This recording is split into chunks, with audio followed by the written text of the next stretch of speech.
বাংলাদেশের রক্ত নিয়ে সিন্ডিকেট শুরু হয়ে গেল ভাই। হসপিটালে রক্ত থাকার পর বলে রক্ত নাই। আসলে বাংলাদেশে জন্মগ্রহণ করে আমরা করছি জীবন সবচেয়ে বড় ভুল। আমাদের বাপ মা করছে ভুল। চুপড়ে সরকার বানাইছি আমরা, সেনাবাহিনী এত সরকার দিচ্ছি, তারা বাংলাদেশের বালের উন্নয়ন করতে পারে। তারা 36 দিন পর তারা এনসিপি গঠন করে। চুলায় অভিশপ্ত না, অভিশপ্ত বাংলাদেশের রাজনীতি। রাতের বেলা লাশ গুম করেন না। মৃত সাগর বানাই দিতে আল্লাহ 2 মিনিট ভাবে না।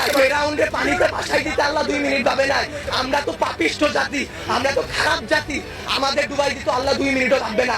আপনাদের বলা আর এই যে নিজের গালে নিজে এইভাবে থাপ্পড় দেওয়া ভাই সেম কথা। ব্যাথাটা নিজের উপরই, থুতুটা নিজের উপরই পড়ে। উপদেষ্টারা আসতেছে 20টা করে গাড়ি নিয়ে আসতেছে, উত্তরার রাস্তা বন্ধ করতেছে, সেক্টরের রাস্তাগুলো বন্ধ করতেছে।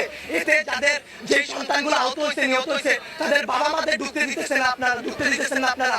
তাদের বাবা মারা এখন পর্যন্ত খায় নাই। আমার মা শোকে শোকাহত হয়ে গেছে। আমরা 2 ভাই আসছি, আমাদের বোনকে আমরা নিয়ে গেছি। আমার এক বন্ধুর হাতের এইখান থেকে এই পর্যন্ত ওর ডান হাতের অবস্থা করুন ভাই, হাত কাইটা ফেলতে হয় কিনা সেটাই বোঝা যাচ্ছে না। আমার ওই বন্ধুরই ছোট ভাই ক্লাস 7-এ পড়তো, ওর ঢাকা মেডিকেল ভর্তি আছে ভাই।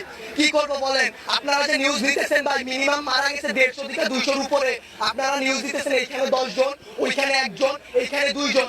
আসলে ভাই বলতে গেলে কি, আমরা উপদেষ্টা আনাইছি, আমরা ইউসুফের সরকার বানাইছি, আমরা সেনাবাহিনী এত সরকার দিছি।